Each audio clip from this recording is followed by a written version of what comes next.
Bonjour à tous, aujourd'hui deuxième séance de travail de la technique au luc léger. Alors, il faut savoir que le luc léger, c'est quelque chose qui est très traumatisant. C'est le test qui est proposé, qui a été voté au niveau du concours des sapeurs-pompiers professionnels, mais on le sait, c'est quelque chose qui est traumatisant au niveau des genoux. Par contre, à la mise en place, il est simple et tout le monde peut le mettre en place partout. Donc, ce qu'il faut éviter, c'est de s'entraîner trop souvent au luc léger. Sinon, vous allez vous faire plus mal que performer. Je vous proposerai de vous entraîner maximum une fois tous les par quinzaine. Une fois par quinzaine, une séance spécifique. Soit travail de technique, soit travail de vitesse sur le luc léger. Comme ça, les allers-retours, vous n'allez pas en faire toutes les semaines et au moins vous ferez moins mal au niveau des articulations. Ça, c'est la première chose. Ensuite, la seconde chose, en conseil technique, au luc léger, il faut être un métronome. Donc en fait, il faut vraiment avoir enregistré dans sa tête la bande son. Pour ce faire, aujourd'hui, il va falloir enregistrer sur votre ordinateur. Vous allez en chercher sur YouTube, vous en trouverez des musiques de luc léger, soit accompagnées de musique d'ambiance, soit les bip bip du luc léger habituel. À votre convenance, moi je préfère quand il y a de la musique derrière, je vois moins passer le temps. Voilà, ça c'est plus un petit conseil. Ensuite, ce qu'il faut éviter, c'est quand vous faites le luc léger, il faut être linéaire. C'est-à-dire qu'il faut arriver au bip, tac, tac, tac, et faire le demi-tour au bip. D'accord? Et pas accélérer, attendre.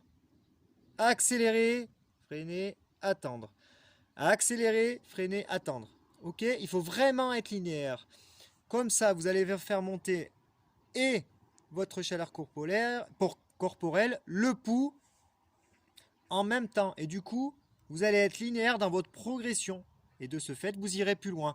Que si vous accélérez et vous freinez, votre corps, sur le peu de récupération derrière où vous décélérez, il n'a pas le temps de récupérer l'accélération que vous lui avez donnée.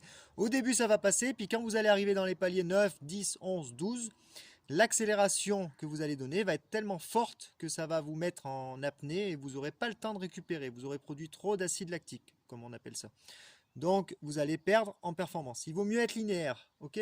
Donc, pour ce faire, on enregistre la bande son. La séance d'aujourd'hui, ça va être justement pour que cette bande son, elle rentre dans votre tête. Donc, la séance. On marque, comme d'habitude, ses 20 mètres avec ses pas. Comme ça, on le sait. La dernière fois, vous avez soit matérialisé par des petits cônes, soit un coup de bombe, soit des arbres, soit des cailloux, soit dans un chemin. On conserve le terrain qui sera souple dans la mesure du possible. Donc terrain en herbe, là c'est parfait. On emmène avec soi de l'eau. Bien sûr, on s'hydrate. Je l'ai dit la dernière fois, je vous le marque encore dans le tuto.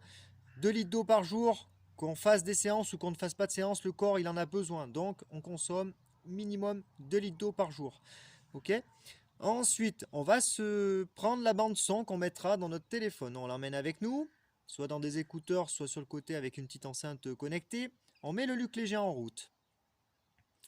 Un petit échauffement en amont, comme d'habitude, 5-7 minutes de corde à sauter pour prendre l'habitude, soit vous allez trottiner ou vous allez trottiner 10, allez, 10 à 15 minutes maximum en faisant des accélérations sur la fin pour finir de monter le cardio et finir de s'échauffer. Une fois que vous avez fait ça, bon, on revient. Là, on démarre notre bande son. On démarre notre bande son et on va faire 3 blocs, c'est-à-dire qu'on va partir du palier 0 jusqu'au palier 6. Palier 6, on arrête la bande son, on récupère 2 minutes en marchant, on revient se poster au niveau des cônes, et là on recommence. Et vous faites ça 3 fois. D'accord? Donc ça va vous faire de 0 à 6. Le palier de 0 à 1, il fait 2 minutes, et de 1 à 6, il fait 1 minute. Donc du coup, ça va vous faire courir 7 minutes. Ok? Donc 7 minutes x 3, vous allez courir 21 minutes. 21 minutes avec les 2 minutes à chaque fois de récupération. Vous allez être à 27 minutes de séance. C'est parfait. Donc là, si c'est trop difficile, palier 6, eh bien vous faites de 0 à 5. Et vous faites la même chose, 2 minutes au milieu.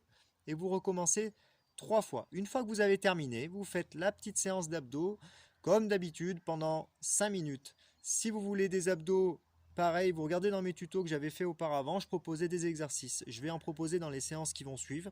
Mais pour l'instant, on est vraiment dans le travail technique du luc léger. Donc voilà la deuxième séance.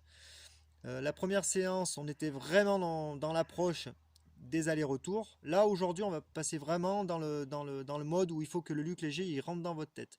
Donc c'est important que la bande son, vous conserviez celle que vous avez enregistrée au début et vous la gardez pendant toute votre période d'entraînement. C'est-à-dire que la bande son que vous allez avoir là, il faut l'avoir jusqu'au jour de l'examen. Comme ça, si le jour de l'examen elle est légèrement différente, ce qui peut arriver, au moins toute la période de l'entraînement, vous n'aurez pas changé de bande son. Et si vous montez au palier 13, 14, 15, et ben le jour de l'examen, vous y arriverez.